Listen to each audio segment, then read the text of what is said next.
What is up guys, this is Theo coming at you with kind of a long awaited video, and this video is about how to become a judge and my kind of experience on being a judge and my best tips to give to you guys. Now, I've taken a little bit of time over this video just because I wanted to really think things over, mull it over. I didn't really want to miss anything, and I wanted to make sure to give you the best information possible so that you can transfer it onto yourself. So just a little bit about my judging background.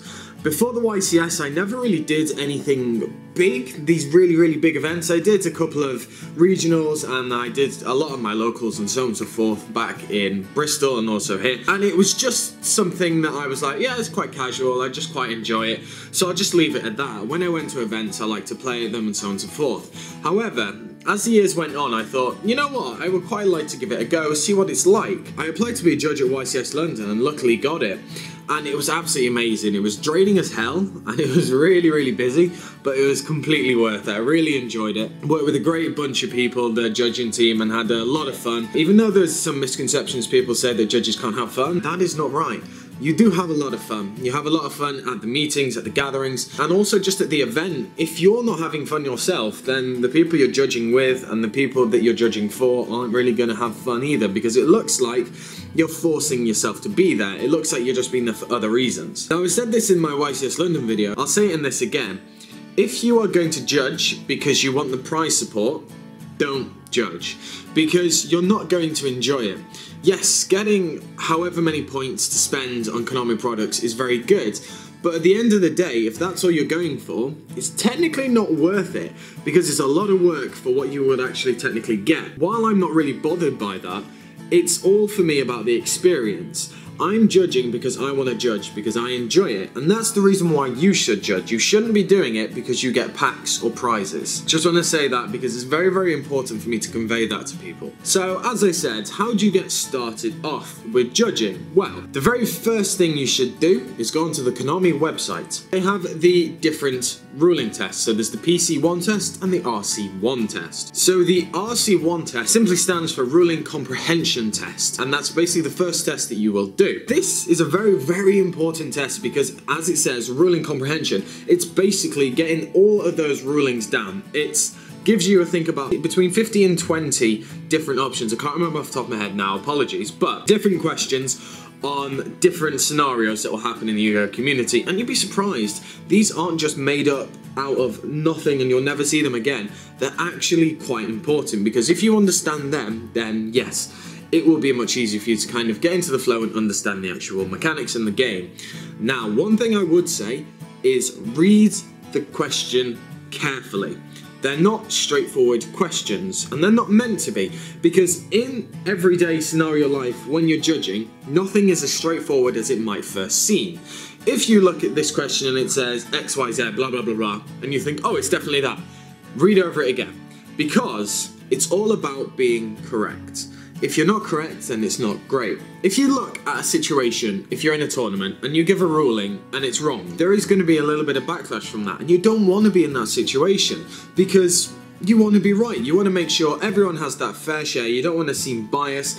You don't want to seem like you don't know what you're doing. You want to be right. That is why you should always think. And one thing I would say, if you go over to someone and they ask you a ruling question on some cards, read the cards that are in question. It's very important, because what I always do is when someone has a ruling question, I let them ask me the question.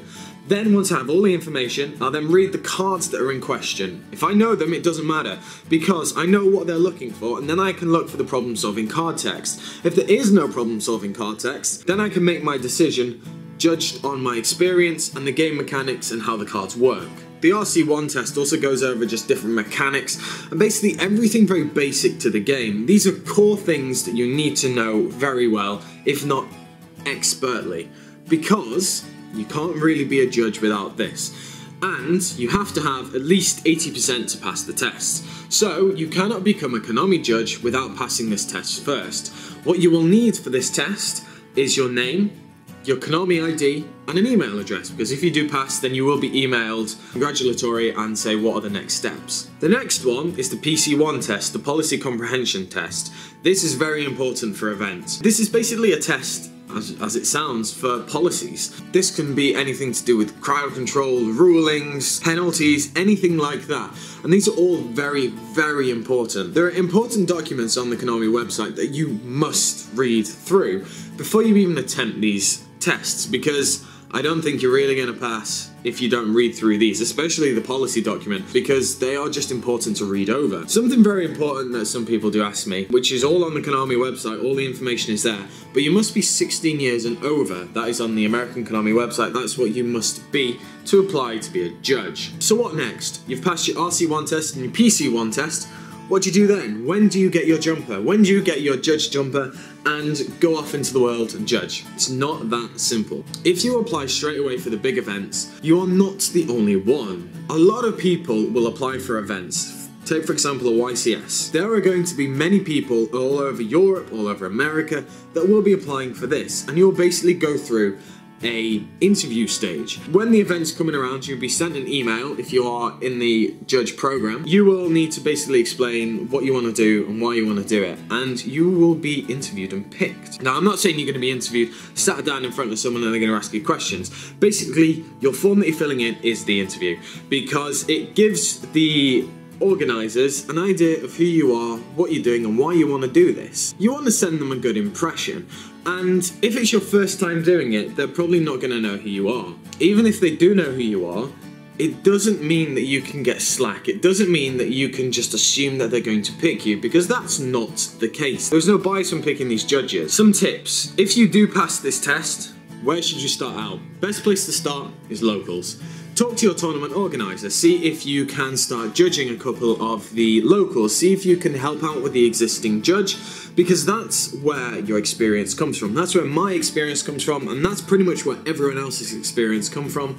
Locals. Get reading up on rulings that are kind of flying around, any important things, read up on the very important documents on the website, and also read about problem-solving card text and the whole conjunctions of if and card text and mechanics, which are all on the Konami website, and I'll link them all down in the description below just so you can see them, because some people say it gets a little bit confusing to kind of navigate to find them, so I'll pop them down there just for ease of access.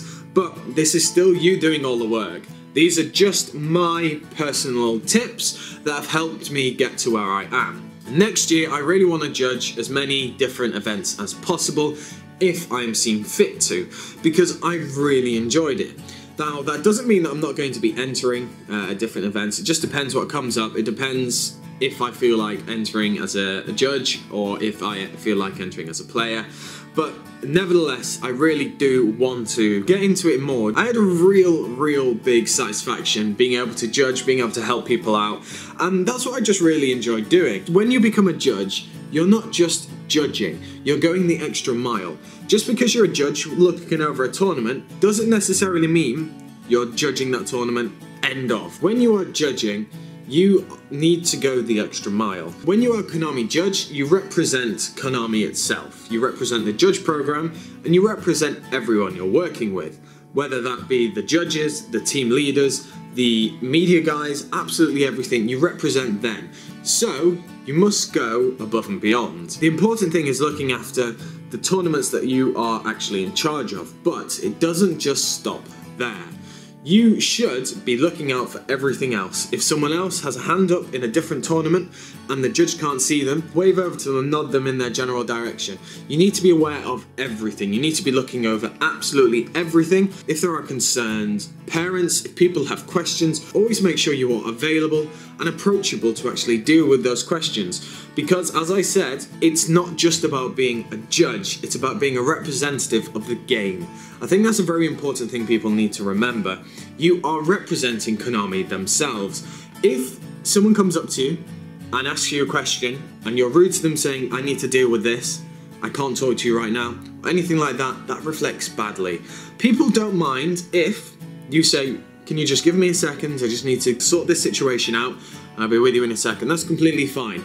I did that a couple of times in YCS London and people were completely fine with it. It's the way you approach people. The major tips really, as I've said through this video, are you need to know your comprehensive tests. You need to learn from them. You need to learn from the documents. You need to learn from the policies. You need to learn the up-to-date rulings and mechanics. You need to be on top of everything. Someone asked me not too long ago on DM, what was the most common questions that I was asked? Overall, in YCS London, they were chain link questions. Now, you might think, well, that's really basic, isn't it? Yes, it is, but it's still something that is very important. It's something that is core to the game, and if you don't understand how they work, then you're not going to go very far. That doesn't mean to say that I didn't get very complicated questions being asked of me. Of course, that is why you need to know as much as possible. That's why you need to have a massive spectrum of knowledge over the game, because one moment you can be judging maybe a couple of casual 10-year-olds who are just playing, or maybe even some very, very, very good 10-year-olds, maybe in the Dragon Duel or anything like that. Next moment, you could be judging some of the pro players, some really well-known players. It just completely depends. And you need to be ready and you need to be equipped to deal with those situations and those questions and those events. Because if you're not, unfortunately, you're probably not going to be picked again for a while. Because Konami want to be able to trust you and they want to be able to say, yeah, I can leave this person to deal with this tournament and I have no problems with it. Because that's what your team leaders are looking out for. They need to look for people who they can trust, who they can just leave, let go and say, hey, I have a tournament for you. If you go over there, you'll be able to sort it out. So that is it, guys. I want to know what your thoughts are on the video. I want to know if you have any questions. If you do, post them down in the comment section below and I will try to kind of reply to all of them as much as possible. If I do miss some, just give it a bit of time because I will go through the video, say, every day once it has been posted just to see if there are any questions coming up. I do get notifications, but I get a lot of notifications so it might get lost in the translation, but I will definitely try and reply to all of them. So, as I said, I want to know what you think of the video. Do you want to become a Konami judge? Are you a Konami judge? Or is it something that just doesn't interest you because you don't want to have to deal with all the hassle? It's not hassle, trust me. So, let me know down in the comment section below. As I said, give this video a like if you did enjoy it, and I will catch you guys later.